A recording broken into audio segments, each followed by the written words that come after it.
사람이 없다. 보수 진보 이제 세대 교체 한번 해야 되지 않을까. 더불어민주당 박범계 의원, 바른미래당 이준석 당협위원장 모셨습니다. 중량감이 떨어진다. 3등 안에 들 자신이 있으세요? 청와대는 보이는데 당이 좀 안 보이거든요. 그런 당대표를 뽑아서는 안 된다 이런 말을 하거든요. 그거 그렇게 해도 되는 거예요? 너희들 정체성 도대체 뭐냐? 갈 거냐 말 거냐? 당대표 되면 뭘 하려고 그러는 거예요? 뭐 하자는 건가 싶었는데.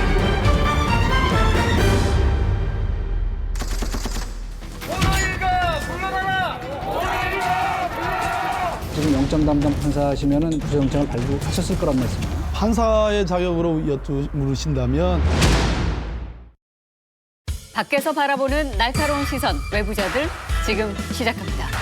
자, 오늘도 새로운 수습사원과 또 최강욱 변호사 출장 대신해서 특별히 내부자 한 분도 함께 모셨습니다. 이 두 사람의 공통점을 굳이 꼭 노래로 표현을 해주기를 바라서. 자, 올해 당대표는 나야 나야 나. 난 아무래도 이게 좀 자연스러워지지가 않습니다. 예, 더불어민주당 박범계 의원, 바른미래당 이준석 당협위원장 모셨습니다. 어서 오세요. 네, 반갑습니다. 안녕하세요. 네. 근데 요새 연달아서 키즈급들 분들이 예. 저희 많이 게스트로 오시네요. 보니까 요 앞에는 강현재 변호사, 안철수 키즈 새로 되시더니 근데 당사자들은 또 키즈라고 하면 싫어하더라고요. 싫어하더라고요. 근데 아니 그래도 최연소 씨죠 이번에 그 친문 누구의 퀴즈? 대통령의 키즈. 아니 근데 우리 박범계 의원님은 외부자들의 뭐 굉장히 최다 많이 출연자죠, 제가. 그렇죠. 그래서 명예 외부자들이라는 외부자로. 그런 명예스러운 타이틀까지 주셨으니까 아주 친근하고 좋습니다. 수습사원 저희가 채용 지원 공고를 많이 했습니다. 그리고 우리 이준석 위원장님이 좀 가장 먼저 지원하지 않을까. 근데 긴 여행을 다녀오셨다면서요? 네, 모스크바에서 블라디보스토크까지 오. 시베리아 횡단 열차를 이제 한 일주일 동안 타고 왔는데 예. 이번에 혼자 간 건 아니고 그 젊은이들하고 같이 간 걸로 내가 들었는데 그렇죠. 한 10명 정도 이제 젊은 친구들 인터넷에서 그냥 공개 모집했더니만은 일부러 진짜 직업적으로 다양하고 또 연령대로도 2030에서 좀 다양하게 모아서 갔는데 제가 결국에는 보수가 싫은 게 아니다 하더라고요.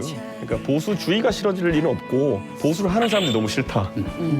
결국 봤을 때 인물교체, 세대교체가 앞으로 좀 화두가 되지 않을까 하는 느낌을 받고 왔어요. 문재인 정부 2기 출범과 함께 여야에서도 새 지도부 구성으로 아주 분주합니다. 먼저 당권 경쟁이 본격화된 더불어민주당에서는 가장 먼저 우리 박범계 의원께서 출마 테이프 끊으셨더라고요. 네, 제가 가장 먼저 또 가장 준비가 잘 돼 있기 때문에 그래서 출마 선언을 했는데 지금 뭐 반응이 아주 뜨겁습니다. 뜨거운가요? 여론조사 결과도 이제 속속 나오고 있는데 뭐 확고한 3등 내지는 4등을 지금 기록을 하고 있습니다. 아, 그런가요? 돌풍의 예비 전조를 지금 하고 있다. 예. 제가 아주 공부되어 있습니다. 예. 네. 아, 역시 당대표를 출마하니까 이렇게 셀프 홍보가 굉장히 예전보다 훨씬 더 좋아지신 것 같은 느낌을 받습니다. 저에 대한 관심이 더 대변인을 또 하셨잖아요. 아니 근데 여론조사를 그럼 대로라면 3등 하시는 거잖아요. 그럼 대로라면 3등 하시는 거잖아요. 아니죠. 오늘 전당대회를 하면 그렇지만 앞으로 이제 8월 25일까지 시간이 아직 많이 기간이 있으니까. 있으니. 제가 왜냐면 여론조사 안 믿는 분들한테 약간 트라우마가 있어가지고 네. 그러니까 구글 트렌드, 네이버 트렌드 이런 거 좋아하시던 분이 저희 나에 있었거든요. 그것은 노이즈 측면의 트렌드고 저는 아주 긍정적인 트렌드로 지금 말씀을. 어떤 분이 떠오르네요 금방. 근데 왜 여론에서도 당권 뭐 전쟁이다 이런 표현들을 많이 쓰는데 네네네. 도대체 이 당대표 자리가 뭐길래 어떤 파워가 있길래 그럴까요? 당내 말하자면 권력 구조 네. 안에서 보면은 사실은 이 막강한 그 자리죠. 순수 집단 지도 체제가 아니고 단일성 집단 지도 체제라고 얘기하죠. 그러니까 시청자들께서 좀 쉽게 이해하시도록 예. 하면 그러니까 순수 집단 지도 체제라는 건 뭐냐면 같이 뽑아서 제일 수표를 많이 얻은 분이 대표가 되는 경우는 합의제예요, 그거는. 대표 마음대로 못 해요. 근데 협의라는 건 뭐냐면 여차직하면 대표가 전횡으로 밀고 갈 수도 있는 제일 대표적 사례가 그거 아닙니까? 2016년에 김무성 전 대표가 옥새 들고 나르샤. 자,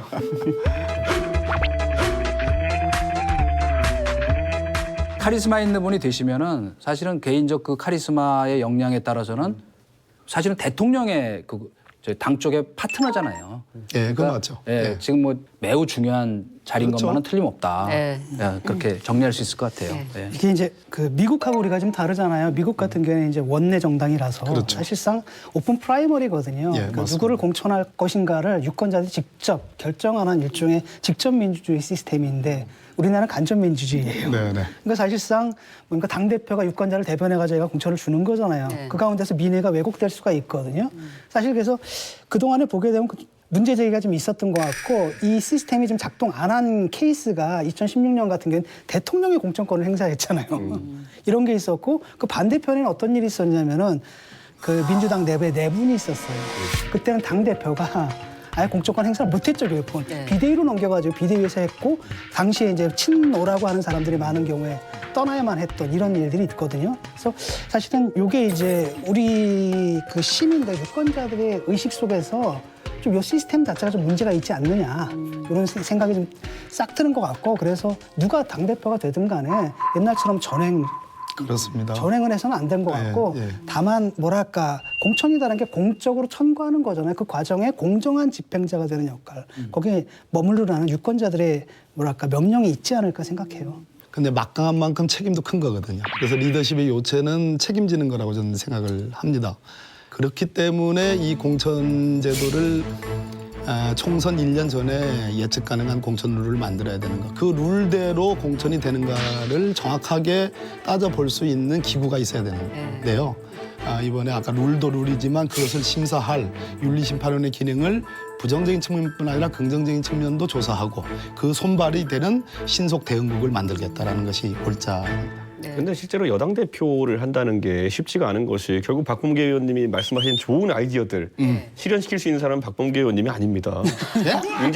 문재인 대통령이에요. 그러니까 솔직히 말씀드리면 아까 말했던 것처럼 1년 전부터 공천을 아주 시스템 공천 잘 만들겠다 이런 것들 정확히 누가 했냐면 옛날에 김무성 대표가 다 룰 열고 하고 우리는 상향식 공천으로 무조건 간다 이랬어요. 그런데 막판에 공천심사위원장을 누구 할지 갖고 이제 다투기 시작하더니만은 갑자기 이한구라는 사람이 날라오면서 모든 걸 엎어버린 거죠. 결국 지금 말하는 개혁안들을 완성시킬 수 있는 것은 문재인 대통령께서 얼마나 당선된 사람에게 힘을 실어주시냐의 문제인데 네. 총선 다가오는 선거에서 민주당이 유리하다는 판단이 들게 되면은 분명히 제 생각엔 또 그 약속을 지키기 어려운 상황들이 올 수 있다. 왜냐하면 예를 들어 진중권을 내야지 꼭 이긴다. 예. 그러면 이견이 별로 없을 거예요. 그런데 누굴 내도 다 이긴다는 생각이 있으면은 그때부터 개파를 만들기 위한 노력이 시작되고 나의 말을 좀 더 잘 듣는 사람을 이제 넣게 되고 그게 권력자에게 항상 다가오는 유혹이기 때문에 저는 오히려 아마 여당 대표는 독이 든 선배가 될 가능성이 있다 이번에 이런 생각하게 됩니다. 근데 그거는 제가 볼 때는 좀 부당 전제에 오른 것 같아요. 문재인 이퀄 박근혜다라는 부당 전제가 있어야지 아니 그 가능한 박근혜 대통령 시나리오로. 그런 게 아니라 공천권 갖고는 앞에 있었던 분들 예를 다 들어가지고 그랬잖아요. 아무리 그래서 하더라도 집권 여당에서 대통령이 집권 여당의 대표를 제치고 공천권 행사하고 거기에 반발해가지고 옥새 들고 튀고 이런 사건이 있었냐라는 거예요. 그러니까 굉장히 특수한 예를 가지고 문재인 대통령한테도 해당될 거다 이렇게 아니 극단적으로 말해볼게요. 예측하고 그러니까 극단적으로 말씀하지 말라는 얘기예요. 아니 노무현 대통령께서는 공천이나 이런 거 다 당에 있는 절차들 뚫기 어려울 것 같으니까 당을 깨고 창당까지 해버렸잖아요. 그런데 그런 유혹이 생긴다고요. 공천심사위원회 다 뭐 저희도 해보면은 뭐 그 결국은 이제 그때의 어떤 그 정치 지형이 어떻게 되느냐가 매우 중요한데 그래도 이제 차이는 있으니까 바로 이제 우리 그 저 박범계 의원님처럼 또 법적 트레이닝이 잘 돼 있으시고 당 정청을 두루 섭렵하셨잖아요, 그죠? 입법, 행정, 사법이라고 이렇게. 그런 입법행정사법이라고 국가기관에 그렇습니다. 결국 아까 말했던 것처럼 뭐 시스템 공천이다 아니면은 결국에는 뭐 개파 공천이다. 결국엔 예술인 것 같아요. 보면은 예술이라는 건 이제 디지털로 결과 나오는 게 아니잖아요. 이게 무조건 옳다 저게 옳다가 아니라 종합예술이죠. 아니 언뜻 보면은 상향식 공천 이런 게 좋은 것 같지만은 또 보면은 지역에 막걸리만 마시고 다니는 토호들이 되는 공천이 또 그 방식이에요. 보면은 당원들 데리고 토호들이 계속 집권한 방식이고 젊은 사람들이 제일 보기 싫어하는 정치인들도 있거든요. 그러니까 저는 때로는 전략 공천을 잘 활용하고 해야 되는데 경직성 갖지 않게 운영하는 게 그게 바로 아까 입법, 사법, 행정을 다 경험하신 박범계 의원님이 예술가가 될 수 있을지는 지켜봐야 되겠죠. 그거는. 명심하겠습니다. 종합 예술을 얼마나 잘 펼칠 수 있을지 거기까지 가실 수 있을지 저희가 지켜보겠습니다. 박마애거나 박마애가 되셔야 되겠네요. 오케스트라 지휘자. 마에스트로. 우리 박범계 그 예비 후보님 이제 네. 민주당 당대표 예, 예. 출마 선언하셨으니까 체력 단련을 좀 시켜드릴까 하는데요. 네네네. 단련받아야죠. 전당대회보다 좀 까다로운 외부자들 질문 대회. 예. 짧게 아주 스피디하게 OX 질문 3가지 드릴 거예요. 네. 자, 첫 번째 질문입니다. 나는 인지도를 쌓기 위해 당대표 선거에 나왔다. 이미 인지도 높고요. 당대표 당선되기 위해서 나왔습니다. X. 자, 두 번째. 당대표 예비 후보로 거론되는 인물 중 견제되는 사람이 있다. 예, 걱정되는 분이 있습니다. O. 예. 세 번째. 나는 친문이다.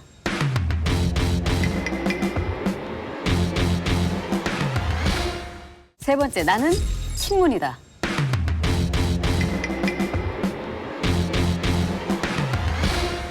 오. 예. 자, 이동건 수석께서 예. 깊이 들어가 주실까요? 마지막에 뭐 나는 친문이다 네. 그 질문에 아니다 그래야 이게 무슨 재밌는데 아. 그렇다 그래 버리니까 조금 맥이 빠졌는데요. 예, 족보를 어떻게 파낼 수가 있어요? 그렇죠. 예.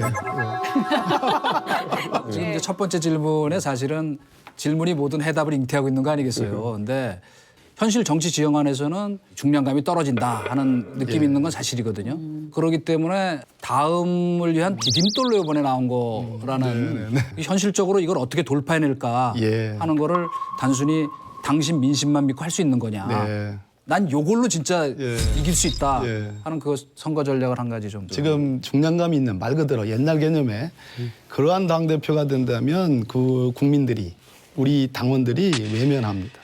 왜냐하면 볼거리가 없습니다. 지루한 정당이 되거든요. 또 무게감 있는 정당, 그것은 지루한 정당이 되기 때문에 국민의 시선을 잡아놓을 수가 없죠. 당대표는 제가 누누이 말씀드리지만 군림에서도 안 되고 통치에서도 안 됩니다. 대표하는 것인데 저도 뭐 30대도 40대도 아닙니다. 50대입니다. 그러니까 적어도 한국 사회 50대를 적어도 상징하는 그런 대표가 이 더 커진 민주당을 끌고 나가야지만이 저는 바라볼 거리가 생긴다. 저는 그 생각을 하게 돼요. 그러니까 저도 선수는 크게 의미가 없다고 저는 약간 오히려 생각했던 게 우리나라 대통령들 보면 다선하신 분들 거의 없잖아요. 보면은 노무현 대통령, 이명박 전 다 1.5선 정도 하셨고 그렇죠. 문재인 대통령은 초선. 문 대통령 초선을 하셨고 박 대통령 정도만 5선 이렇게 그냥 탄성으로 계속 하셨는데 그 선수가 오히려 독이 될 수도 있다. 왜냐하면 결국 그 네트워크 하에서 허덕이고 개파라는 건 데리고 다니면 하여튼 챙겨줘야 될 것도 많잖아요. 그러다 보면 이제 빚진 게 많이 생기게 되고 이런 것도 있는데 박범계 의원님은 이제 방송 출연도 많이 하시고 이제 인도가 쌓이고 이래가지고 대중적으로는 알려졌지만은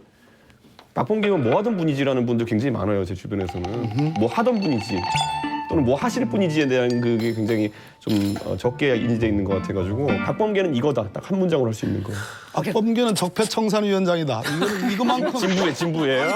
그거는 제가 해왔던 일들이 그런 일들이었습니다. 야당일 때 정말 박근혜 정부 그 전에 이명박 정부 잘 달라는 의미로서 저는 적폐청산을 말씀드렸고 또 문재인 대통령이 집권하는 과정에서도 적폐청산과 관련해서는 제가 상당 부분 기여를 했고 집권 이후에 민주당의 적폐청산위원장으로서 기능해왔고 앞으로도 또 새로운 물결을 만드는 거 그런 측면에서는 박범계만한 사람이 없다. 저는 그렇게 하시는 제가 이제 이정현 대표가 당선될 때 제가 뭐 다 비슷하다는 건 아니고 느꼈던 게 뭐냐면 이정현 대표가 그 당시에 호남에서 당선되고 하면서 센세이셔널한 정치인이 했죠. 근데 그때 전당대회 가서 뭐라 그랬냐면은 이정현이가 서번트 리더십을 보여주겠습니다. 뭐 이런 식으로 했어요. 그때 서번트 리더십이라고 하면서 어디 가서 막 현장 행보하겠다 그러고 뭐 주민들의 의견을 경청하겠다 그런데 리더랑 팔로워십은 약간 다른 건데 그래서 당의 어떤 리더십 보여줄까에 대한 답을 하지 대통령 못하고 서번트 하면 안 되지. 그렇죠. 그렇게 약간 간 느낌이 있어가지고 저는 박범계 의원 말씀하신 적폐청산 키워드라는 거는 결국 대통령의 키워드거든요. 적폐청산은. 대한민국의 적폐청산을 박범계가 하고 있다고 생각하는 사람보다는 문재인 대통령이 하고 있다고 생각하는 사람이 훨씬 많을 거예요. 거기 종속변수처럼 되는 건 좀 위험하지 않을까 생각하거든요. 저는. 이런 겁니다. 그러니까 당이 청와대를 그냥 종속변수처럼 따라다닌다, 끌려다닌다, 또는 뭐 출장소다, 이런 청와대 출장소다 이런 비판들이 있는데 전체적으로 그렇게 되면 안 되죠. 근데 뭐냐 하면은 기본적으로 집권당과 대통령은 함께 가는 게 맞습니다. 그 조화를 통해서 협조하는 것이 맞습니다. 근데 그 협조가 말에 성찬이 돼서는 안 된다. 메시지만 가지고 뭐 잘하십니다 또는 못하십니다 이런 식으로 가서는 안 되고 청와대가 갖고 있는 고유의 또 부처가 갖고 있는 고유의 정책이 있습니다. 그 정책과 결을 같이 하지만 접근을 달리하는 정책적 대안을 만들어내지 못하면 그것은 계속 끊임없는 출장소 시비가 있을 겁니다. 싱크탱크로서 정책 정당으로서 가장 중요시한 제1의 컨트롤 타워는 민주정책연구원이 돼야 됩니다. 그것을 완전히 개편해서 적어도 민주정치연구원의 원장이라 하면 국민들로부터 신뢰받는 권위 있는 전문가가 그 수장이 돼야 된다고 생각합니다. 그 견제하는 사람이 있느냐라는 질문에 오라고 대답을 하셨잖아요. 누구? 누굽니까? 누굴까요? 아무래도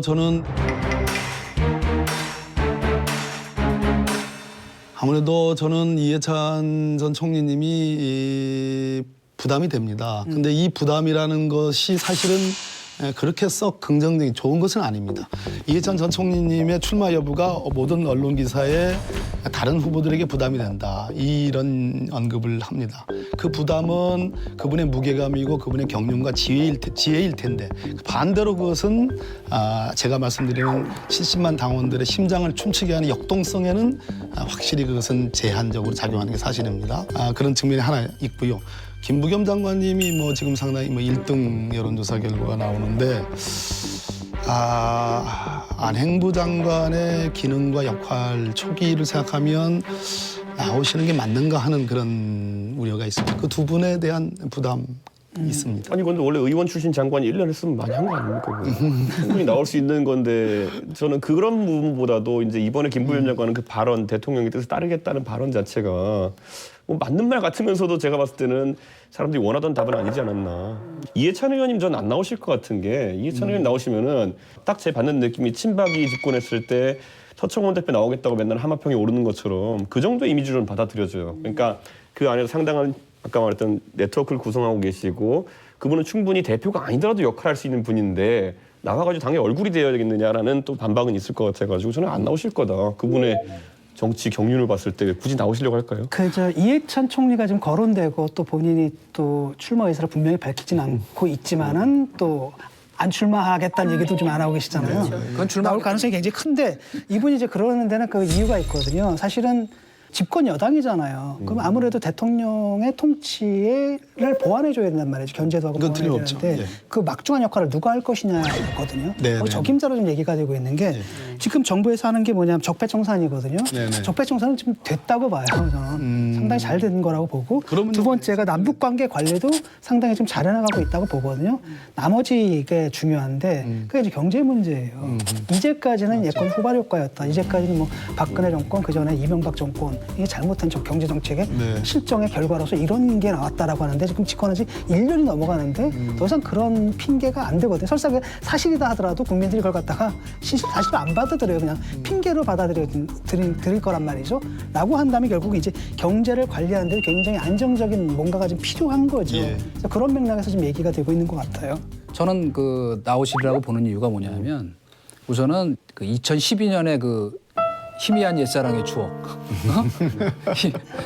당대표 5개월인가 하시다가 왜 안철수 대표하고 합당 논의 때 왜 그쪽에서 퇴진 요구해가지고 물러나셨잖아요. 사람이라는 게 진짜 잘해보고 싶었던 자리에서 그 중도 낭비한 거에 대한 그게 굉장히 크거든요. 아쉬움? 아프고. 아프고. 그러니까 지금 이제 이렇게 여론 조성을 위해서 지금 군불대기 하는 거지 저는 나올 거다라고 보고 개인적으로 본다면 청와대에도 일방적으로 끌려가지는 않을 것이다. 그 결기나 이런 거로 보면. 근데 국정수행을 뒷받침할 수 있는가? 쉽게 얘기하면 관리형 대표가 맞다, 개념적으로. 대권 후보형 대표는 지금 나올 수도 없고 나오면 위험 부담이 너무 커요, 솔직히. 논리에 안 맞는 거예요. 그런 생각이라서 근데 지금 저는 뭐 이 민주당의 당 대표의 하마평에 오르신 분들 아까 한 20여 명 되는데 지금 3, 4위 하신다고 네. 말씀하셨는데 네네네. 만약에 이해찬 의원이 당 대표 출마를 선언한다면 소위 이제 친문 당 대표를 지금 생각하고 계신 친문 후보들 사이에 셈법이 좀 복잡해지지 않을까 싶은 생각도 많은 사람이 들고 포기할 것 같은데. 그렇다면 이제 후보 단일화 이야기는 어떻게 될지 뭐 그런 것도 궁금해지고요. 일단 첫째로 이해찬 전 총리님은 저는 나오실 거라고 생각합니다. 그리고 이번 전당대회에서 우리 당원들에 의해서 저는 구도를 이렇게 단순하게 봅니다. 그러니까 안전관리형이냐 혁신형이냐 이 부분에 대한 70만 당원들의 총의를 물어야 됩니다. 그런 측면에서 저는 이해찬 전 총리님이 나오실 거로 예상도 하고 나오시더라도 그런 의미 있는 출전이라고 저는 봅니다. 만약에 당원들이 안전관리형을 선택했다면 거기는 굉장히 깊은 함의가 있는 겁니다. 또 혁신형을 선택했다면 그야말로 정말 더 깊은 함의가 있는 거기 때문에 그래서 선거의 구도를 그렇게 갔으면 좋겠고요. 아마 이해찬 전 총리께서 나오신다면 제가 보기에는 한 7, 8명으로 줄어들지 않을까. 실제로 이제 출마하시는 분들은 저는 단일화, 친문 단일화는 결국은 친문 아닌 분들. 그러나 우리 당의 의원들 중에 친문 아닌 분들이 그런 어디 사람이 있습니까? 누가 나는 문재인 대통령에 반대합니다라고 얘기하는 속마음이라도 저는 그런 분을 그런 생각 갖고 있는 분이 속마음이 없다고 있어도 겉으로 그런 말은 아니 못하지. 없어요. 저는 이름 될 수 있을 것 같은데 속마음 있으신 분들. 그러지 마 진짜. 그럴까요? 없어요. 그래서 몇 분 이름이 막 여기서 막 나오려고 한다스 나오겠는데 한다스. 그것은 열애 정치고요. 덧셈 정치 해야 되죠. 저는 민주당 내에서 지금 봤을 때는 오히려 모르겠어요. 지금 잘 나갈 때 오히려 약간 좀 정부의 보완제가 될 수 있는 그런 상보적 결합할 수 있는 분이 나와가지고 절대적으로- 혁신형이 나왔으면 좋겠다는 생각이 되는데 결정적으로 그럼 또 그 논리가 나오거든요. 일하려는데 옆에서 도와줄 사람이 필요하다. 네. 아니 뭐 철학을 잘 이해하고 있는 사람이 필요하다. 이런 식으로 하면서 관리형 들어가게 되면은 정작 급할 때 또 혁신형이 나서야 될 때 또 결사옹이 모드로 또 한 명이 나설 수 있어요 보면은. 그러니까 저는 그 집단 지성이 좀 이번에 좋은 쪽으로 작동했으면 좋겠다는 생각이 돼요. 이준석 의원하고는 저 뭐 여러 번 토론을 했는데요. 이제 이렇게 말씀을 막 이렇게 빠르게 이제 현란하게 하잖아요. 그래서 조금 그거를 좀 더 느리게 그리고 현란하지 않게 하고 마지막에 강조한 것처럼 집단지성이라는 게 결국 민주주의거든요. 그래서 민주주의에 대해서 그런 소중한 생각을 갖고 있는 보수주의자로 이번에 당대표에 출마하시면 굉장히 좋지 않을까 하는. 되시는 거예요 이제? 기정사실화네요. 진짜로 그런 시대 야당의 협조도 구해야 되는 상황에서 집단지성 그게 민주주의거든요. 그러니까 거꾸로 얘기하면 당심이 민심에 제일 가까이 가 있는 것이 가장 좋은 정당이죠. 좋은 정당이거든요. 리더인 그건 경우 사실이에요. 너무 쉽게. 근데 그게 아주 뭐 간단한 거예요. 외부자들의 명언 제조기이십니다. 그래서 듣다 보시면 여러 가지를 들으실 수 있을 텐데 집단지성 이야기가 나왔으니까 우리가 또 집단적으로 박 의원님께 관심이 가질 만한 질문 또 하나가 있습니다. 부엉이 모임에 대해서. 아, 또 이거 제가 안 나간 지가 한 3개월 좀 된 것 같은데요. 워낙 대통령께서 잘하시니까 특별히 국정을 논하는 사안들이 별로 없었어요. 권력을 추구한다든지 무슨 뭐 인사 문제라든지 심지어 당의 어떤 그 구체적인 어떤 현안과 관련된 얘기들도 거의 없었던 기억입니다. 박범계 의원 같은 경우에는 3개월여 전부터 우려 섞인 생각이 있었다. 그래서 이제 모임도 참여하지 않았고 실제로 만났을 때도 그런 조언을 하셨다고 했는데 뭐 언론에 보도가 나가고 난 이후에 이제 그 부엉이 모임의 다른 멤버들의 반응은 어땠습니까? 대체로는 어찌됐든 국민의 눈높이에서 정치를 해야 되거든요. 송구스럽다는 표현이 갖고 있죠. 과거 당신께서 당에서 정치할 때 적극적으로 지지하고 도와줬던 의원님들과 각을 세웠던 의원님들과 구별하지 않는다고 봅니다. 문재인 대통령 지지율이 70%가 넘는데요. 전 국민들의 거의 절대 다수가 지지하는데 집권당인 민주당에서 저는 뭐 99.9% 다 잘 되기를 바란다고 생각하고 대통령의 뜻도 그것을 우리 사람 가리지 말라라는 뜻으로 저는 알고 있습니다. 그렇지 않을까요? 그런 측면에서 이것이 잘못 비춰졌다면 굉장히 송구한 마음들을 다들 갖고 있습니다. 예. 최근에 이제 그래도 뭐 정리가 됐더라고요. 네, 부엉이 모임에 대해서 일단 해산하는 걸로. 네. 사실 뭐 본인들은 그렇게 생각하실 것 같아요. 뭐 모인 적도 없으니 해산하는 것도 무슨 회비를 받은 것도 아니고 그죠? 네, 네. 회칙 있는 것도 아니고 뭐 그러리라고 생각을 하는데 저는 이제 이런 생각이 들더라고요. 과거에도 이런 식의 모임들이 항상 어느 정권 때나 있었어요. 그죠? 다 기억하시다시피 김대중 대통령 때는 이름은 다 멋있었어요. 중계포.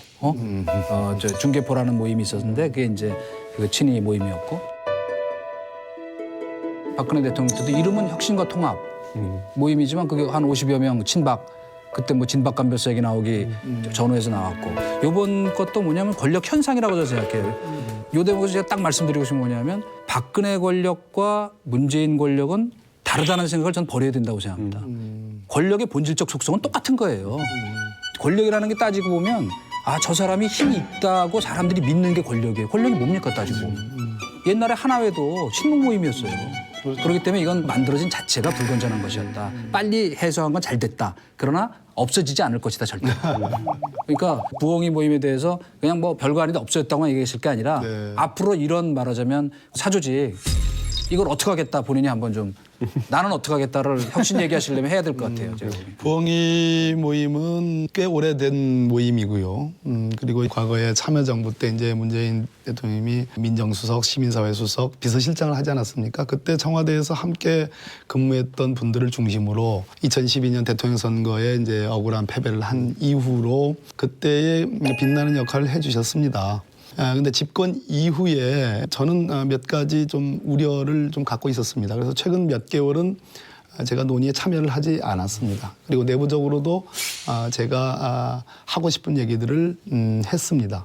그러면서 이곳 채널 A에서 전당대회와 관련해서 부엉이 모임이 첫 공개적으로 이제 언론을 탄 거예요. 친문 핵심 의원들이 만든 모임이 주목을 받고 있습니다. 모임의 이름 특이하지만 부엉이인데요. 밤낮으로 문재인 대통령을 지키겠다며 친문 의원들이 만든 부엉이 모임. 채널A 보도로 세상에 알려진 지 나흘 만에 해산을 결정했습니다. 부엉이 모임 존재 자체가 대통령에게 부담이 될 수 있다는 겁니다. 전 그걸 보면서 역시 제 걱정이 맞구나 하는 생각을 갖게 됐고 그렇다면 더더욱 이건 안 된다 하는 생각을 가졌습니다. 그래서 당권에 출마 선언을 한 직후 바로 부엉이 모임은 전당대회까지 활동을 중단해야 된다. 그리고 새로운 당대표를 모신 뒤에 논의를 해보자. 이렇게 정리를 했고 그 뒤에 뭐 자발적으로 이렇게 해산을 했습니다. 향후에 없어지지 않을 것이다. 뭐 친소관계를 칼로 무베듯이 이렇게 뭐 할 수가 있겠습니까? 그러나 분명한 것은 어떤 측면으로든 패권을 추구하고 패거리를 추구하고 권력을 지향하는 그러한 형태의 모임은 결단코 있어서는 안 된다. 이렇게 생각합니다. 근데 국회 내에 이런 모임들이 많이 있지 않습니까? 많이 있습니다. 실제로? 대선을 한번 치르고 나면은 그 친목 조직들은 막 생기기 마련인데 보통 그 조직들이 이제 보면은 노출되는 게 누가 이제 속된 말로 밖에 나가서 떠들어가지고 네. 나 요즘 센 거죠. 나 요즘 박범계 만나고 다닌다. 라는 말 하는 순간 그게 이제 박범계 위주의 실세 모임 이렇게 뭐 언론 보고 올라가고 이러면 그때부터 시작되는 거거든요. 저는 근데 그런 멤버가 있는 모임이라면 해체하는 게 맞죠, 당장 그 안에서. 저 같아도 옛날에 대선 끝난 직후에는 그렇게 몇 번 밥 먹는 게 보도되고 나니까 자리에 안 나가게 되더라고요, 보니까. 그건 근데 구성원들이 의식 수준이 있다면 그렇게 관리를 해야죠. 어떻게 보면 진짜 자라보고 놀란 가슴 소뚜껑 보고 놀란 격이거든요. 사실 그렇잖아요. 친목 모임이다라는데 제가 볼 때 단순한 친목 모임이 아니거든요. 친목 모임이란 예컨대 클래식을 같이 좋아하는 사람, 축구를 좋아하는 사람 이런 게 아니라 뭐냐 굉장히 정치적 프로젝트를 갖고 있어요. 달밤에 우울을 지키겠다. 그다음에 또 그냥 부엉이 발까지 웬 달밤에? 그러니까 이렇게 딱 돼가지고 그 사실 아주 어려운 시기에 문재인 대통령을 갖다 보유하기 위한 일단 그런 모임이다라고 분명한 정치적 프로젝트를 갖고 있기 때문에 이게 사실 공적인 모임도 아니고 사적인 모임도 아니고 애매모호한 게 문제거든요. 그래서 사실은 이 소뚜껑이 언제든지 잘할 수도 있는 그런 위험이 있는 것이었고요. 그게 이번에 이제 지적이 잘 돼서 예. 잘 해결된 것 같습니다. 네.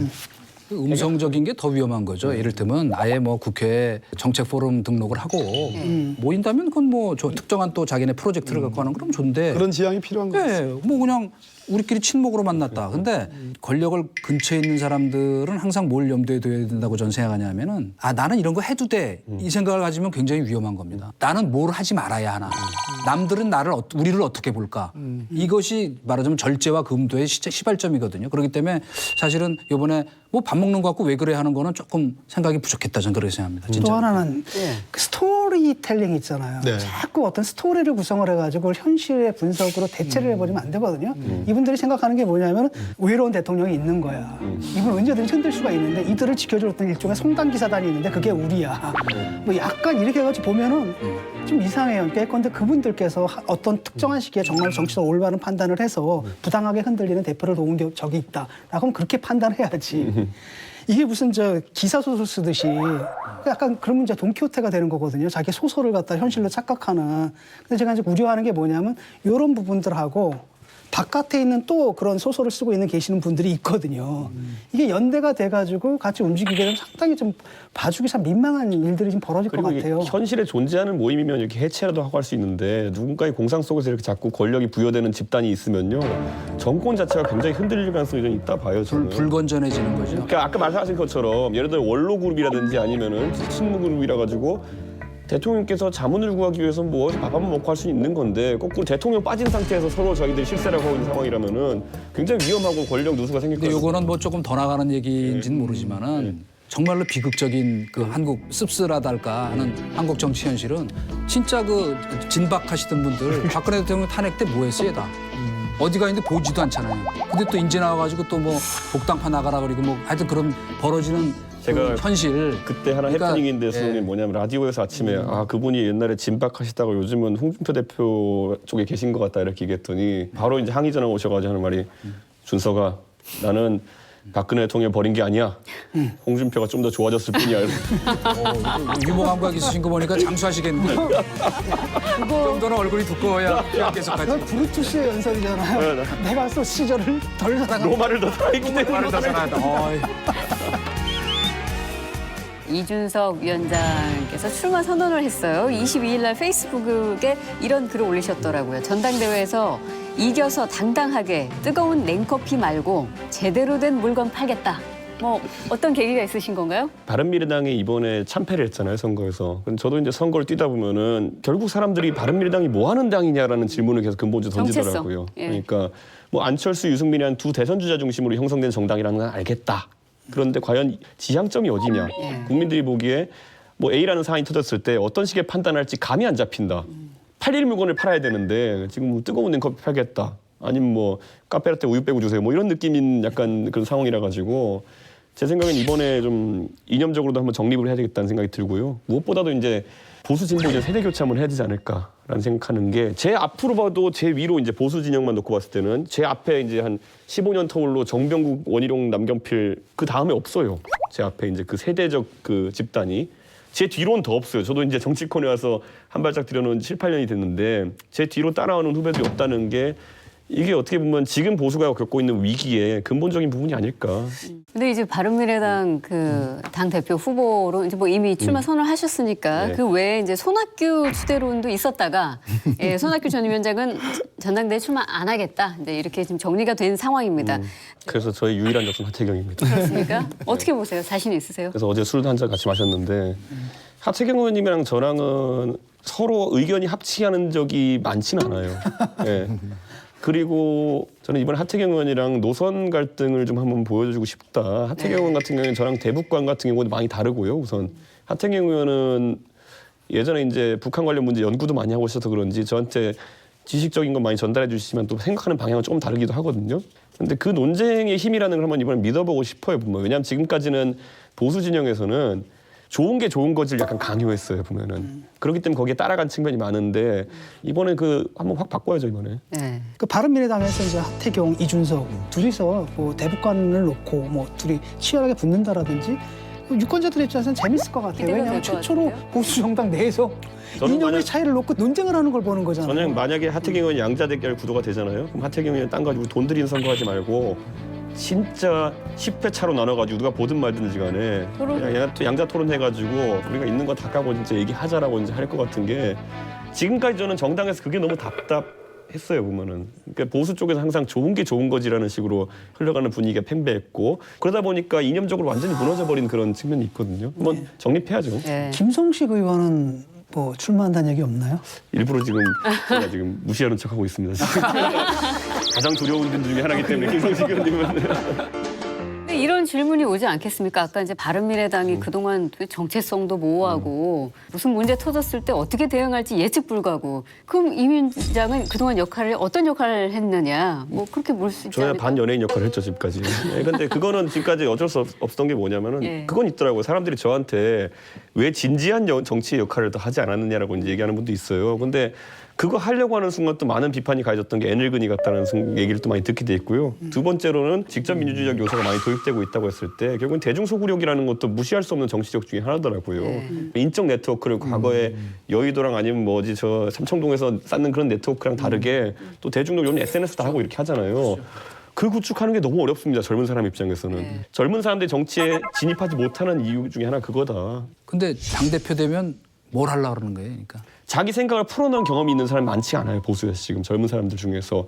지금까지 항상 무슨 뭐 종편 평론가가 한 얘기를 주워 들어가지고 자기가 그걸 밖에 복제하는 역할을 했던 젊은 사람들은 굉장히 많은데 반대 주체적인 생각을 하는 사람들이 굉장히 적고 근데 그럴 역량을 가진 사람들은 있는데 지금까지 친박, 친이 죄송하지만 9년 동안에 발굴되지 못했어요. 제가 봤을 때는. 저는 결국에는 아까 세력화되지 못한 상황에서 계란으로 바위치기로 계속 이제 개인 이준석이 돌격할 수는 없다. 그런 것처럼 앞으로 결국에는 보수가 가져야 될 것 중에 하나는 뭐냐면은 실력으로 사람이 모이는 공간을 만들어야 된다. 저는 이게 반사적으로 이제 하나의 기회가 될 거라 보는 게 민주당은 아까 말했던 것처럼 어느 정도 이제 유리함이 있기 때문에 문호가 좁아질 겁니다. 그거는 뭐 민주당이 그렇게 하고 싶어서가 아니라 쟁쟁한 분들이 모이기 때문에 젊은 사람에게는 아까 말했던 문호가 좁아질 가능성이 있기 때문에 보수가 한번 장을 열어야 된다. 그러기 위해서는 제가 젊은 사람이니까 여러 아이디어 내고 하기 좋다는 생각하고 있는 거예요.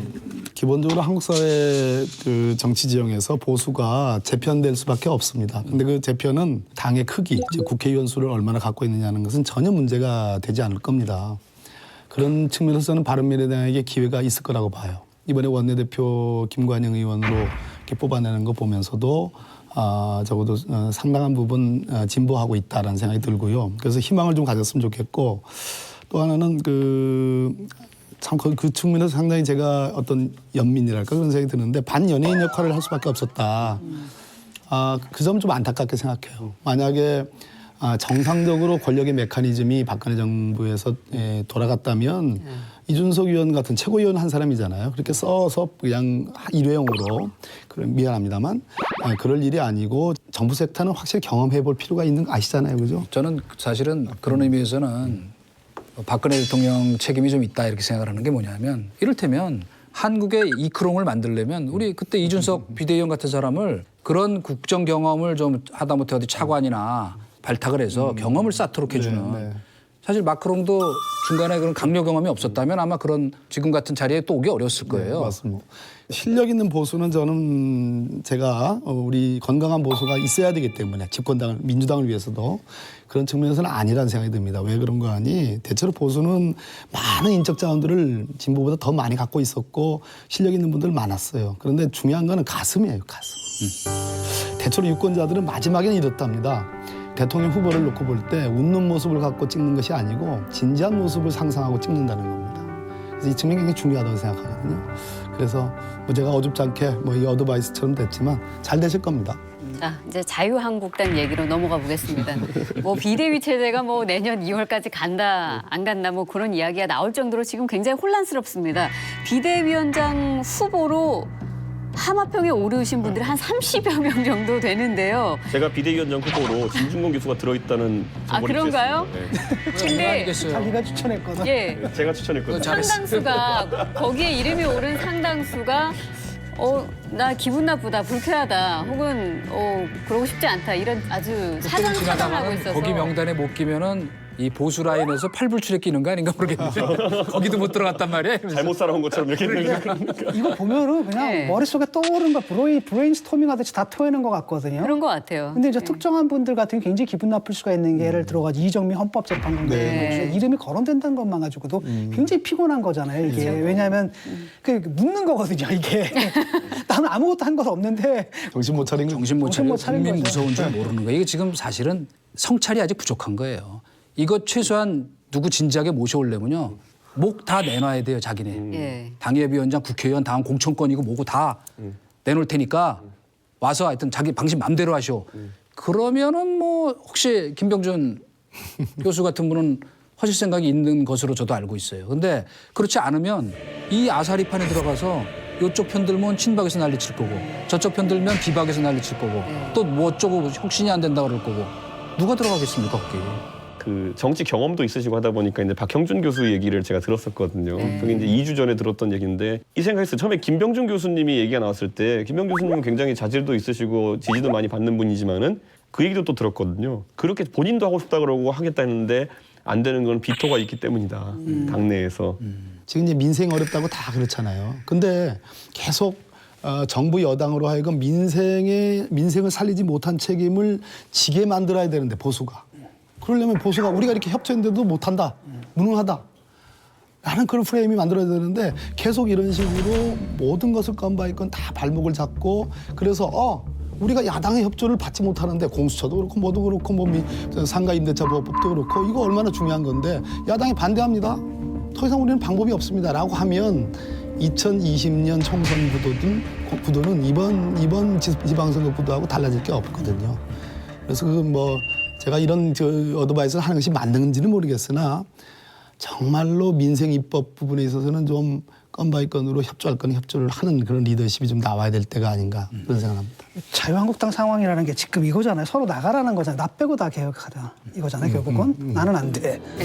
이른바 이제 친박하고 비박이 서로 너 나가라고 하니까 기껏 할 수 있다라는 게 그럼 비대위원장 뽑아가지고 주자라는 건데 그 되겠냐라는 거예요. 왜냐 이거 한 번 해봤던 거잖아요. 임명진 비대위 어떻게 됐습니까? 그때는 어떤 상황이냐면 뭐 탄핵 국면이었거든요. 정말로 개혁이 혁신이라는 게 정말 목숨 걸 정도로 필요한 그런 상태였는데 지금도 그런 상황도 아니에요. 그냥 지방선거 증거 정도. 여기서 누구를 올려놓겠냐라는 거죠. 실권을 주겠냐라는 거예요. 이준석 위원장께서 한국당 비대위 시나리오 속에 그 등장시킨 한 명의 인물이 있긴 하던데. 그러니까 제가 이제 그래서 지금 필요한 게 뭐냐면 저는 이회창 총재가 이름이 나왔던 것이 저는 그거는 오히려 좀 진지한 얘기였다 생각하는 게 뭐냐면은 이렇게 누가 올라와도 친박 비박 서로 물어뜯는 상황에서는 결국엔 그 둘을 잠재울 수 있는 권위가 답이다라는 생각을 좀 하고 있는 것 같아요. 이회창 총재가 만약에 들어섰는데 누가 만약에 가볍게 대들게 되면은 그럼 불경죄에 속하거든요. 보수 내에서는 약간. 그렇기 때문에 그런 효과를 노리고 이회창 총재 이름이 나왔던 것이라면은 이회창 총재 정도까지 권위는 아니지만은 그래도 이번 선거에서 자기 희생도 하셨고 그리고 예전에 당에서 오래 활동하셨던 원로 중에 하나인 김문수 지사 이름은 다시 한번 나올 수 있다는 생각을 저는 하게 돼요. 네. 대중적으로는 진중권 교수님같이 반응하는 분이 많을 수 있겠는데 깊었습니다. 지금. 예. 사실 백약이 무효예요. 그리고 이순신 장군이나 세종대왕 같은 분이 와도 이 당을 제어할 수가 없어요. 그러니까 지금보다 좀 심하게 얘기하면 더 망해야 돼요. 그래야 그 해법이 나오지. 지금 아무도 자기 기득권 양보 안 하잖아요.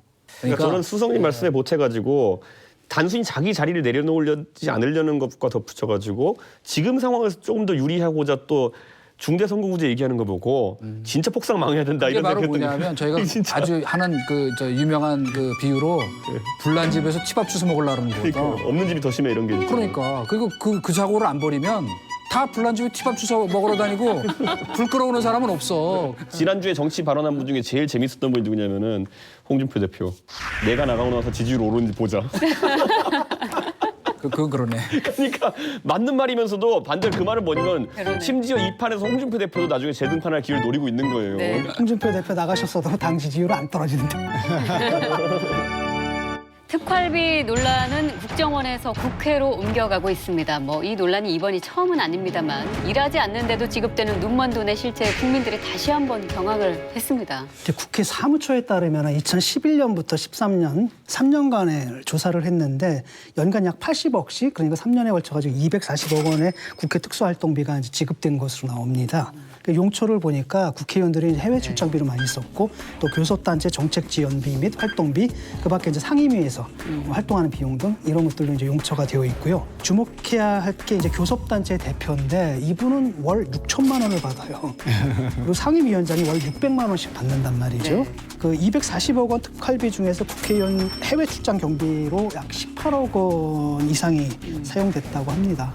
아마도 이 부분인 것 같은데 그 원내대표 특활비 있잖아요. 네. 홍준표 대표가 그 얘기를 하잖아요. 그렇죠. 네. 원래 내 몫인데 내가 아껴 써가지고 남은 돈 집에다 생활비를 갖다 줬다. 네. 그러니까 이게 사실 봉급이 돼버린 거지 사실은. 근데 그건 이제 성완종 리스 사건에서 좀 대응 논리로 개발된 거라 가지고 믿을 수 없는. 아니 실제로 그걸 다 갖다 주지는 않았을 것 같은데 아무리 홍준표 대표가 그렇다 하더라도 그러니까 그럼 성한종 돈 남는 받았다는 돈. 얘기잖아. 특활비 그거까지는 근데 이해할 수 없는 게 이게 뭔가 기밀이 요구되는 이런 상황인데 국회의원들 활동 중에서 정말 기밀이 요구되는 무슨 첩보 활동이나 이런 게 있나요? 없죠. 근데 왜? 오히려 국회야말로 회의체 기구니까 공개성, 투명성, 뭐 개방성 이런 게 제일 중요한 요소일 텐데 오히려 기밀을 요한다 하면 그건 더 문제가 되는 거죠. 그러니까 국민의 아마 비판 여론도 큰 것 같습니다. 이 특활비 논란 관련해서 여론의 흐름을 보니까 이런 의견들이 있어요. 당시에 여당이었던 새누리당 의원들 이름이 상위 랭크가 안 된 게 좀 의외다. 가장 많이 받은 분이 박지원 의원이시더라. 뭐 이런 질문들. 네. 아마 구체적인 받으셨겠죠. 기록으로 남아있지 않기 때문에 뭐 어떻게 말씀드릴 수는 없지만 결과적으로 본다면 한 달에 한 1억 5천만 원 정도를 300명 가까운 의원들에게 고루 이제 나눠서 쓰게 했다고 아니죠. 보는 게 고루 나눠 쓴 게 아니죠. 만진 사람이 있고 못 만진 사람이 있는 거죠. 이거는 그런 100%. 거겠네요. 원내대표라든지 상임위원장 큰 돈이고 그 나머지는 일반 그 아까 국회의원들 금액의 같은 차이가 경우는 있었죠. 간사는 조금 푼돈 받고. 근데 국회 내부의 이 뭉텅이 활동비에 대해서는 아무래도 비난을 좀 피할 수 없을 것 같습니다. 제가 가장 심각하게 생각했던 측면은 이런 거였습니다. 2012년에 제가 초선 국회의원으로 이제 들어와서 그 당시 민간인 불법 사찰을 위한 국정조사 특위가 만들어졌어요.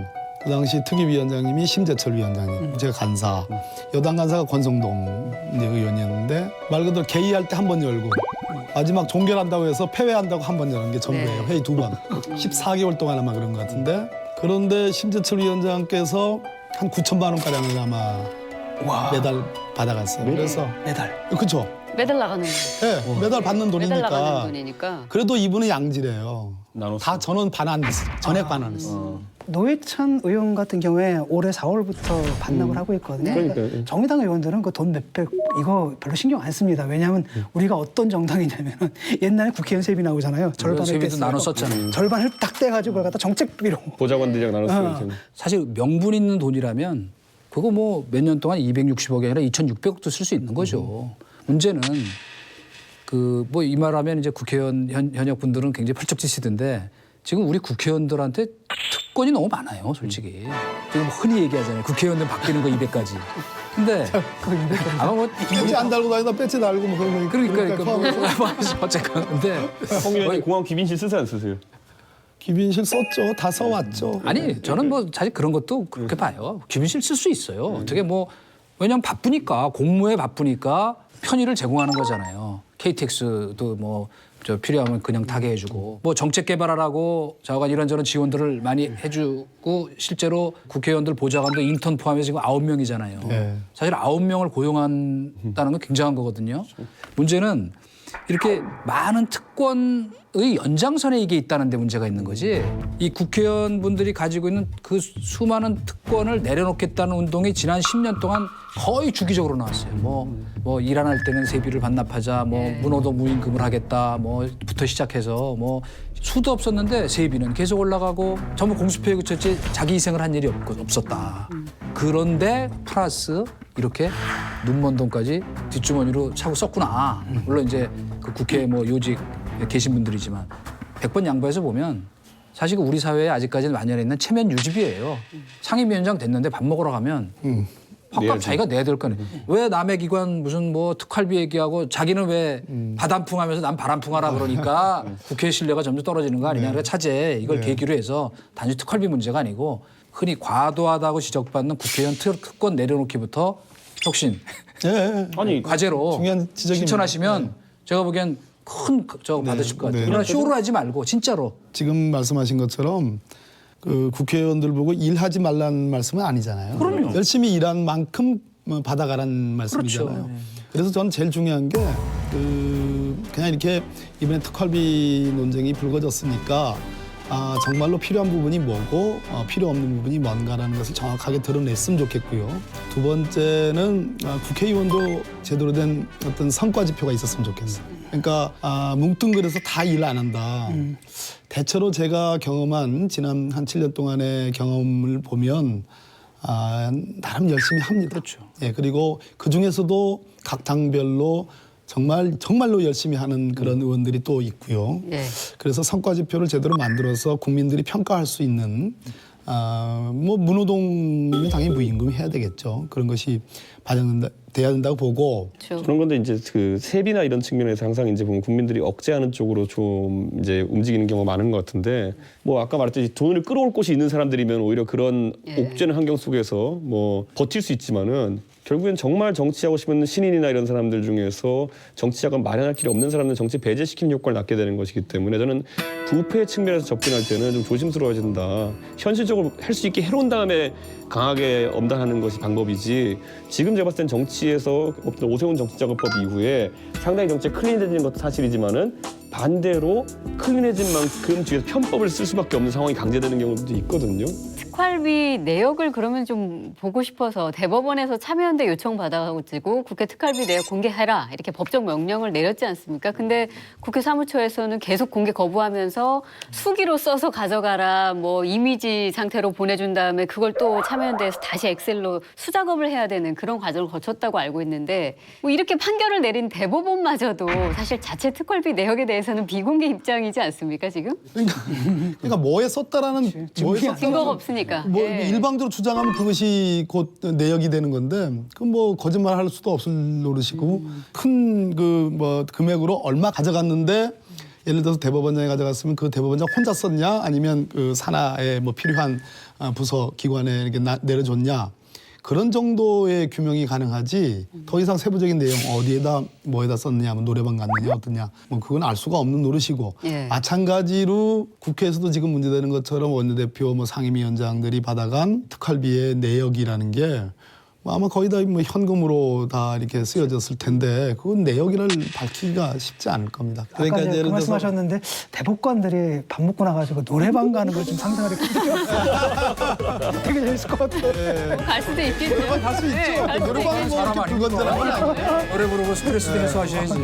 대법원 같은 경우에는 사실 그 특활비래야 2, 3억이죠. 1년에. 예, 네, 맞아요. 이거 그렇게 큰 액수는 아닌 것 같고 이른바 이제 후미유지비 대법원장 될것 같아요. 제 생각엔 그냥 국회의원 하나마다 이름 박아가지고 범죄 파악 이렇게 해가지고 클린카드 하나 만들어서 주면 되는 거 아니에요? 그것도 뭐 가능해요. 예. 그러면 어디서 썼는지 다 추적이 될 테고 아까 말했듯이 뭐 감사를 할 게 뭐가 있습니까? 자동으로 추적이 되는데 그거는. 더구나 이제 이제 국회라는 데가 사실은 나라에 돈 들어오고 나가고 쓰는 거를 감시하고 지적하는 데지 않습니까? 근데 영수증도 없이. 회계 보고 없이 쓰는 돈을 아주 아무 그런 의식 없이 여태까지 그렇게 써왔다는 거는 그건 조금 좀 반성할 부분이 있다고 봐요. 여태까지. 많이 반성해야 되죠. 예. 그 특활비 폐지 법안 계속 나왔잖아요. 2015년에 네네네. 폐지하자는 얘기가 나왔는데 올해만 62억 원이잖아요. 그래서 특활비 폐지 법안을 노회찬 의원이 제출했는데 거기 서명한 사람들 수가 7명이에요. 제가 그래서 이거를 보면서 항상 바른미래당 하태경 의원도 그 한정이 안 됐죠. 했는데 하태경. 자기 당 소속 몇 사람만 아무 서명을 안 해준 거예요. 지금 문재인 대통령의 청와대가 대통령 지시로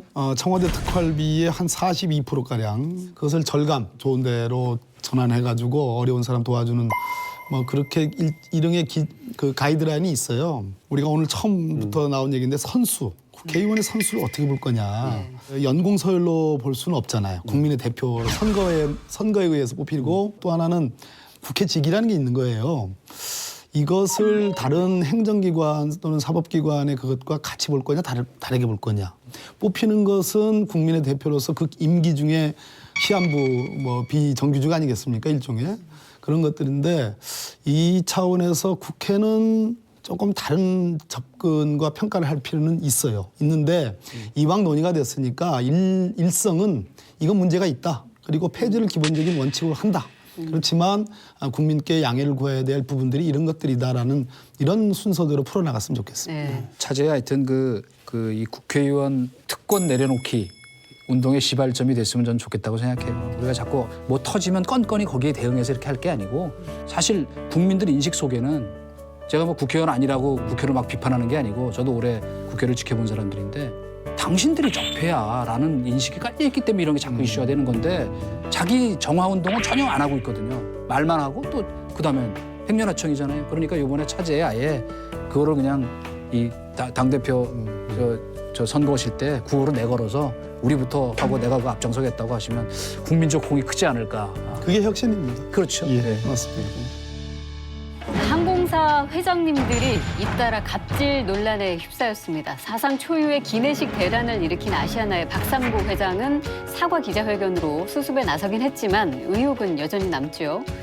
자, 이렇게까지 사태가 오게 된 원인 뭐 어떻게 보십니까? 아시아나 기내식 대련이 이제 2년 전에 기내식 사업자를 교체를 했습니다. 근데 노조 측에서 뭐라고 의심하냐면은 기존 아시아나 그 기내식 납품업체가 15년간 아시아나 기내식을 납품했던 LSG라는 곳인데 네. 근데 이제 교체가 됐거든요. 그 교체한 이유가 뭐였냐면은 아시아나에서 2천억 원 정도를 갖다가 그쪽에다 투자를 요청했다라는 겁니다. 그 자기 지주회사인 금호홀딩스에다가 투자를 네. 해달라라고 했더니 LSG라는 데서 난색을 표명한 거죠. 2천억이 어디 있어 우리한테. 했더니 계약을 파기하고 하이난항공인가 그쪽하고 예. 아시아나랑 합작 회사가 있습니다. 그쪽으로도 넘겨준 거예요. 그걸 아니, 갖다가. 그게 또 어디서는 거기가 아니라 우리는 아시아나에 직접 투자를 하겠다 하니까. 그렇죠. 예. 왜냐하면 금호홀딩스에 실제로 넣어가지고 그것이 경영권 방어를 위해 사용됐다는 인식이 있으면은 그렇죠. 예. 예. 뭐 우리나라로 치면 배임이죠 거의. 예, 그렇기 때문에 뭐 외국 회사 같은 경우 엄격하게 이걸 거절했던 거겠죠. 네. 그렇죠. 예. 그런 문제가 있고 그러다 보니 바꿨는데 문제는 뭐냐면 바뀐 그곳에 화재가 난 거예요. 공장이. 공장에 화재가 예. 나가지고 납품을 못하게 된 거고 부랴부랴 이제 땜빵 해가지고 조그만 업체랑 계약을 맺었는데 그 업체에서 이 물량을 댈 수 있는 그 여력이 없었던 겁니다. 그래서 네. 뻥크가 나버린 거죠. 그러니까 저는 이 부분에서는 아시아나가 약간 이제 억울할 수도 있는 부분이 게이트 고메라는 회사는 실제로 양대 산맥으로서 괜찮은 업체라고 이제 했던 것인데 네. 문제는 불이 난 다음에 대안을 세우는 과정 속에서 여러 다른 좋은 제안, 예를 들어 원래 했던 LSG에서도 납품을 몇 개를 더 할 의향이 있다. 네. 라고 얘기를 라고 얘기했는데 스스로 괘씸죄를 걸어버린 거죠. 옛날에 우리 투자하는데 안 했어? 그럼 그때부터 이제 일이 꼬이기 시작했다는 거기 때문에 아시아나는 그게 뼈아플 겁니다. 또 다른 한편으로는 이제 또 대한항공에서 도와달라고 했는데 대한항공 측에서 안 도와줬다. 반면에 또 대한항공에서 우리가 도와주려고 했는데 안 받았다. 뭐 메인 DC만 주려고 했다면 별의별 얘기 다 나오더라고 보니까. 사실은 저 국민적 이미지가 상당히 좋은 기업이에요 원래 그죠? 어쨌거나 이거는 뭐 이것도 일종의 오너 리스크라고 얘기할 수 있는 부분이 있다. 그건 뭐냐? 이 시발점이 사실은 이 금호그룹이 대우건설하고 대한통운 그 굉장히 등치가 큰 것들이었잖아요.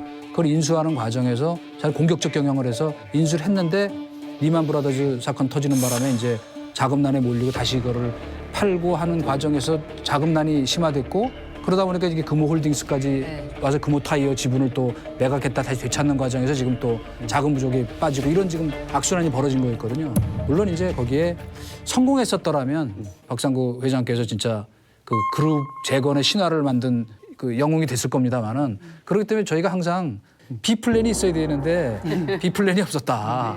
기업 경영이라는 것도 국정관리도 똑같은 거 아닙니까? 항상 잘 나갈 수가 없거든요. 어디서 뭐가 터질지 모르고. 근데 박상구 회장이 기자회견 해명 때 뭐 업체 변경 관련해서 의혹을 많이 제기하니까 더 유리한 파트너 구하려고 노력하는 거는 비즈니스 측면에서 당연한 거 아니냐 이런 설명을 했다는 거죠. 그게 예. 기내식 대란하고 그 사업자 교체한 거 있잖아요. 예. 그건 사실 논리적 분리- 연관은 없거든요. 분리해서 봐야 될 것 같아요. 왜냐하면은 기내식 대란이라는 게 왜 일어나냐면은 그런 사업자를 갖다 교체하는 그런 경영적 판단이 필연적 결과로 발생한 게 아니라 그렇죠. 네. 그것의 몰랐어. 우연적 결과거든요. 그래서 나눠서 해야 되겠고 오히려 왜냐하면 플랜이 있어야 된단 말이에요. 그게 불났는데 예. 왜 그 B 플랜을 갖다 못 짰느냐. 그렇지.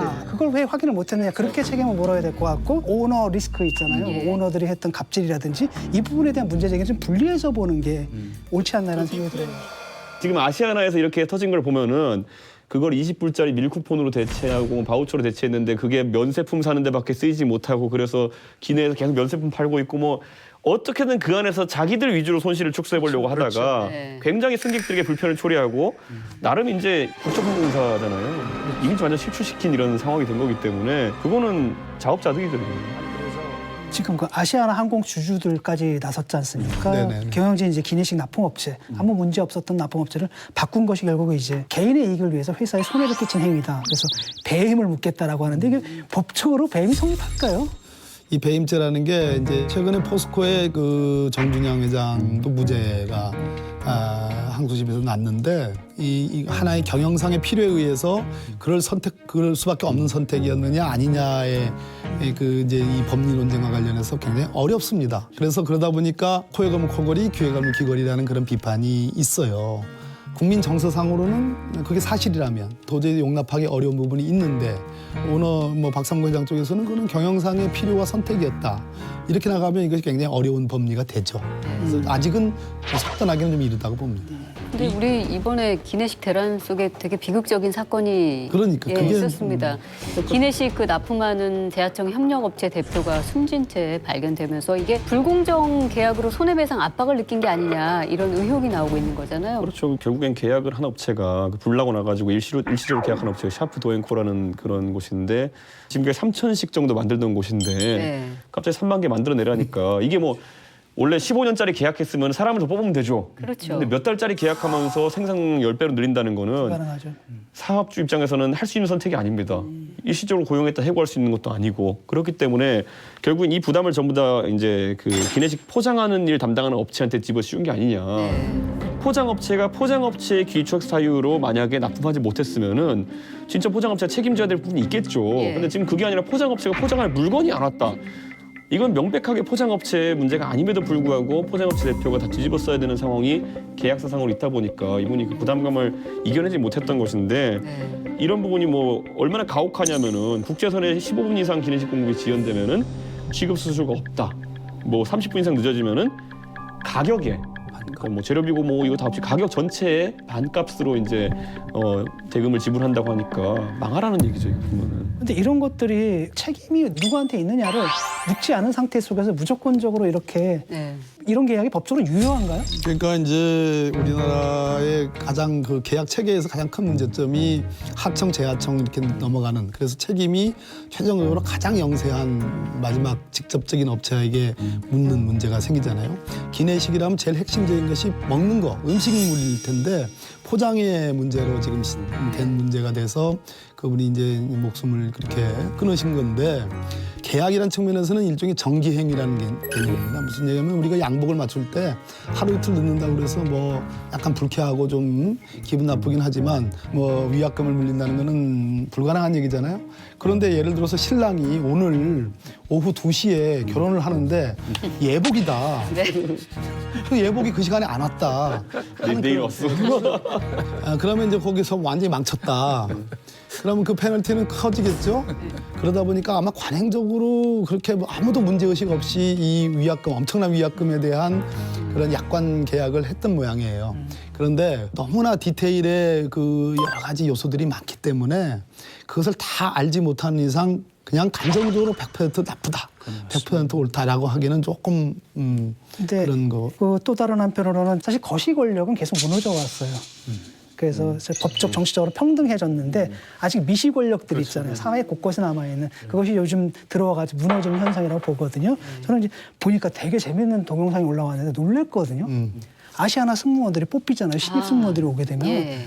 가가지고 기쁨조가 돼가지고 회장님 사랑해요 막 해가지고 동영상을 찍는데 이게 무슨 회사냐 사입이 종교냐 이런 생각도 들거든요. 근데 이게 지금까지도 지금 유지가 되고 있다는 겁니다. 지금. 바로 이 시대가 바뀌었다고 하는 저 인식이 바뀌었다고 하는 것들을 빨리 받아들여서 네. 바꾸셔야 되는데 그러니까 지금 이번에 따님 문제도 마찬가지잖아요. 과거엔 뭐 이렇게 했겠지만 지금 요새 같은 시대에 젊은 사람들한테 그게 받아들여지겠습니까? 이제는 정치권에 있는 분들뿐 아니고 사회 모든 분야에서 모두 국민 눈높이가 뭔가를 그렇습니다. 정확히 알아야 돼요. 그게 상식이고 그게 바로 사실은 네. 정무적 판단이에요. 이런 거잖아요. 아마도 본인은 그렇게 생각했을 겁니다. 이 회사는 내 건데 내 딸 좀 네. 사업 좀 가르치려고 안 친 거 그게 뭐가 문제냐. 근데 문제는 바로 그 발상이거든요. 회사라면 자기 게 아니에요. 주식회사잖아요. 요즘 자기는 자기 n분의 1만의 그 지분을 가졌는데 그걸 가지고 전체를 다 지배하고 있는 것처럼 그게 좀 문제였던 것 같습니다. 그러니까 재벌 같은 경우도 요즘 티나게 그렇게는 안 합니다 보면은.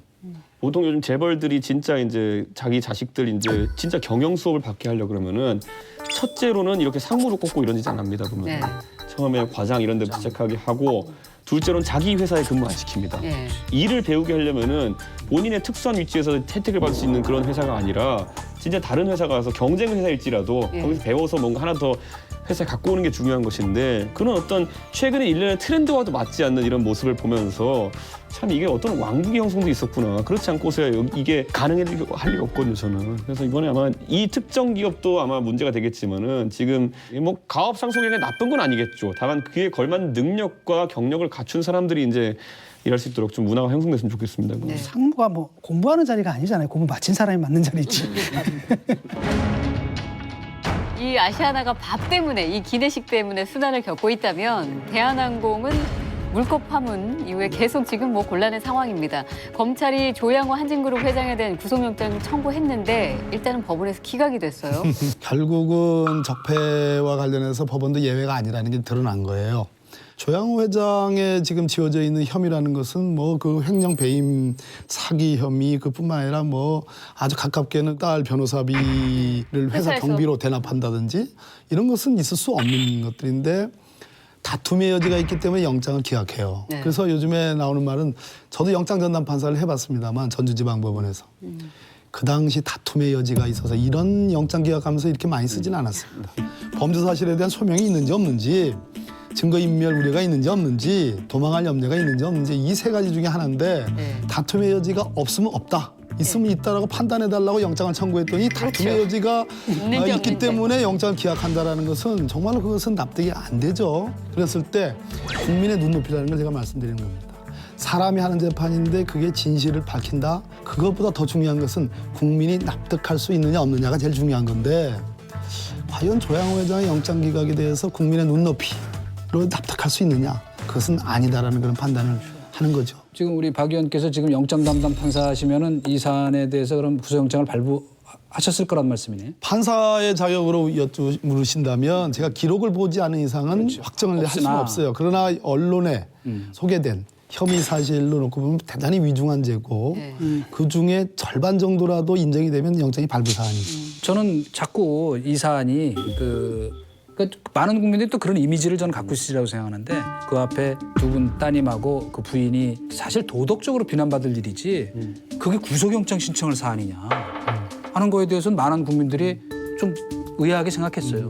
그러니까 자꾸 그런 것들이 앞에 쌓이니까 이거에 대해서도 괘씸죄 내지 그 연장선상에서 또 더 무리하게 수사해갖고 한 거 아니냐는 합리적 의심을 갖고 있는 것이 아닌가 생각을 합니다. 저도 검찰이 최근에 과거보다 더 무리하게 어떤 구속영장을 신청하고 인신을 구속하는 거를 너무 가볍게 생각하는 거 아닌가 하는 거에 대해서는 저는 기본적으로 저는 이거 사안을 보면서 놀랐던 건 뭐냐면요. 혐의가 참 많아요. 그래서 거액 횡령 사건이고 구속수사를 할 수 있다 보는데 다만 이 혐의들 각각을 놓고 보면은 각자 다른 행성에서 온 혐의들이에요. 보면은 하나는 주식에 대한 것이고 하나는 사무적 약국이고 하나는 납품업체들의 통행세 거는 의혹인데 구속을 위한 종합 선물 세트처럼 된 저는 그런 느낌은 약간 있어요. 그러니까 이 기업이 지금까지 혐의 사실이 있었는데도 불구하고 봐주기 하다가 사회적 지탄을 받으니까 장롱에서 꺼냈다는 생각이 들기도 하거든요. 그건 왜 그러냐면은 이 모든 혐의들이 어디서 나온 거냐면은 제보가 된 거예요. 그 전에 알려졌는지 모르겠지만은 사실상 우리한테 알려진 건 다 이걸 통해서 알려진 거고 바로 이거 제보가 들어간 거고 여기 따라서 고소 고발이 들어간 거죠 그냥. 그런데 이제 영장을 심사할 때 왕왕 지금 이제 이준석 의원님의 그런 식의 지적을 하는 경우도 있어요. 그런데 판사는 그것은 이제 일종의 경위와 동기의 부분인데 그것이 본질, 범죄 사실의 본질을 좌우하면 안 돼요. 그러니까 예를 들어서 일반 우리 국민들이 보기에 상식적인 수준으로서 도저히 납득하기 어려운 부분들이 왜 대한항공이라는 이 거대 기업에 집중적으로 일어났느냐라는 것을 개탄해야 되는 거지. 아, 딸도 기각되고 뭐 부인도 기각되고 그러니까 마지막으로 이제 오너를 왕창 종합세트로 수사해서 영장을 청구한 거니까 아 이거는 그동안의 영장을 기각한 법원에 대한 도전이야. 이런 식의 수사는 안 돼. 라는 차원에서 영장을 기각했다면 그러면 그런 사유를 들어서 기각 사유를 밝혀야죠. 그 가운데 좀 진짜 의아한 부분은 아까 그 인하대 병원 근처에서 무슨 약국을 운영을 했는데 당연히 약국 면허가 없죠. 회장이. 근데 이거를 18년 동안이나 운영을 하면서 1,000억 원대 건강보험금을 부당 수급했다는 그런 의혹인데 이 혐의에 그게 대해서는 다툼의 여지가 뭐가 있겠습니까? 그러니까 아, 그래. 그렇게 해도 되는 거예요? 판사님? 판사님 어디 계십니까? 아니, 저는 다른 것보다도 이 횡령 배임 사기 이거는 어려운 법리이기 때문에 이건 다툼의 여지가 있을 수 있어요. 그 액수가. 그런데 약국을 18년 동안 약사장 면허 없는 돈 많으신 대장님께서 그렇게 한다는 것은 상식적으로 그거는 도덕적으로 문제가 되잖아요. 그럼 의원님 만약에 이 혐의는 진짜 다툼의 여지가 없다고 보시기 때문에 검증이 될 수 있다는 얘기잖아요. 그러면 그렇습니다. 유죄로 판결이 된다면 그 1,000억 원대 부당수급 받은 거 다 전액 환수 가능한 아니죠. 근데 건가요? 이게 아니 일단 국민건강보험공단 어떻게 되는 겁니까? 그럼 그거에 대한 소위 업무 방해적 요소 모든 국민들이 다 그런 식으로 속이면 예. 근데 나라가 그 절단나죠. 이것도 그러니까 제가 봤을 때는 혐의 사항이 조양호 이름으로 약국을 낸 건 아닐 거예요. 그 약국을 낸 약사가 있는데 약사한테 뭐 투자금을 줬다든지 뭐 이런 어떤 복잡한 관계가 있을 거라는 생각을 할 수 있는 저도 거죠. 그 생각을 하는 거예요. 그래서 조양호 이름으로 약국 차리는 건 아니잖아요. 그러니까 실적법 위반은 아니죠. 소송에 들어가면 조금 복잡한 요소도 있지 않을까. 그건 저희 추론이고. 다툼의 여지가 있다? 다툼의 여지가 있다?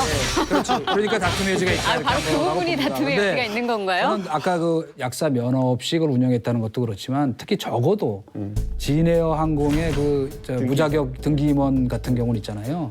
저는 그거를 국토교통부에 관할하시는 분들이 모를 리가 없다고 모를 리가 없죠. 그건 진짜. 그리고요, 이 국민적 특혜를 준 기업이잖아요. 그렇죠. 자유경쟁 체제가 아니고 두 곳만 해서 가장 규제가 심한데요.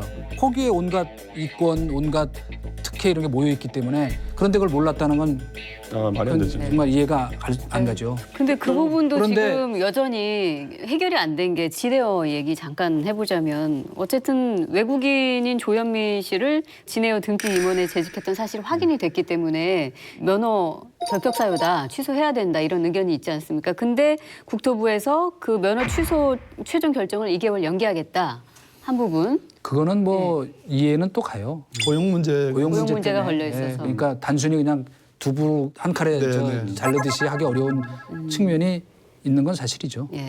이번에 국토부가 만약에 이런 일을 처리한 데 있어 단순 실수일 가능성은 없다 보고 유착한 어떤 형태의 거라 발견되게 되면요.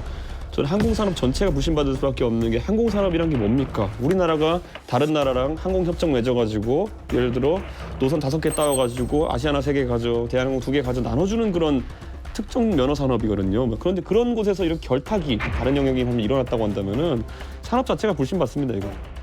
그 항공사가 지금 창사 이래 최대 위기를 맞고 있는 건 분명해 보입니다. 그래서 양사 직원들이 촛불 집회에 나왔어요. 그러면서 한 목소리로 경영진 사퇴하라 이렇게 요구를 하고 있는데 총수 퇴진이 이 항공사 갑질 논란의 해결책이 될 수 있다고 보십니까? 이분이 또 한 번 퇴진했다가 돌아오신 분 아니에요. 그랬죠. 이게 사실 기업 자체를 갖다 장악을 하고 있거든요. 최대 지주입니다. 최대 주주이기 때문에 잠시 소나기 피해가지고 머물러 있다가도 자기들이 원하면 얼마든지 컴백할 수 있거든요. 그래서 이게 사실 해결책이 될 거라고 보지는 않아요. 예. 지금 아까 국민 눈높이 얘기하신 게 참 정확한 해법이라고 생각하는 것은 우선은 이거 특히 항공사는 이거 국민 기업입니다. 사기업 아니에요. 제가 분명히 얘기하지만 자꾸 이런 식으로 가서 국민 눈높이, 국민 감정에 안 맞는 일이 자꾸 생기면 바로 국민 연금을 통한 스튜어드십, 주주권 행사 하자는 목소리가 점점 커지면 그걸 막기가 점점 어려워지는 거예요. 그렇기 때문에 무엇보다 국민 눈높이를 이제는 다 민감하게 생각하는 기업 운영을 해야 한다. 미국 비행기 산업 같은 경우에는 과거의 9.11 테러 이후에 수요의 급감을 한번 겪으면서 엄청나게 슬림하고 자구적 노력을 많이 하고 인수합병도 해가지고 비효율을 제거해서 지금의 상태에 도달했는데 우리는 1.5배씩 비용을 지출하게 만드는 그런 어떤 서비스 산업적인 발전에서만 치중했지 회사의 구조라든지 아까 말했던 기내식만 해도 얼마나 우리가 봤을 땐 비정상적인 구조로 운영되고 있었습니까? 그런 것들 개혁하려면은 기업이 망할 때는 망할 수 있게 놔두는 것도 방법이다. 저는 그런 생각하는 게 그 위협을 한 번도 느껴보지 못한 산업이 제 생각에는 네. 우리나라 항공산업인 것 같아요. 어떻게 보면 가혹하리만큼 대한항공에 대한 그 사주 일가들에 대한 끊임없는 도덕적 비난이 계속 국민들로부터 나오는 거예요. 그 부분만 가지고도 저는 그 오너 일가의 책임, 누군가는 분명하게 책임을 져야 되는데 오히려 법원에서 영장이 건건마다 기각되면서 더 이게 더 문제가 키워지는 거예요. 어느 한 사람이라도 소위 사법적 책임을 감수하는 그러한 형태였더라면 이렇게까지 꼬리에 꼬리를 물고서 이렇게 나오겠습니까? 우리 국민들이 분노도 잘하지만 용서도 잘 해주는 국민들이거든요. 그런 측면에서 저는 분명히 이 시점에서 영장이 기각됐다고 집에 가서 안도의 한숨을 쉴 게 아니라 책임을 전 져야 되는 것이 중요하다고 봅니다. 자, 오늘 외부자들 이준석 위원장님 함께 하셨는데 네. 어떠셨나요? 참 선거 떨어지고 나가지고 쉬다가 네. 스튜디오에 다시 앉아보니까 할 말은 많은데 또 반대로 항상 느끼는 게 이젠 들을 말이 더 많겠구나. 오늘 박범계 의원님 좋은 말씀 정말 감사하고 앞으로 더 노력해가지고 좋은 경쟁 세력이 되도록 노력하겠습니다. 네. 그럼 뭐 우리 다음번에는 외부자들의 바른미래당 이준석 대표님, 더불어민주당의 박범계 대표님 와. 이렇게 모실 수 있는 날이 오는 걸까요? 네, 매우 가시화된 얘기입니다. 저희 둘이 대표되면 특활비 없앱니다. 기대하겠습니다.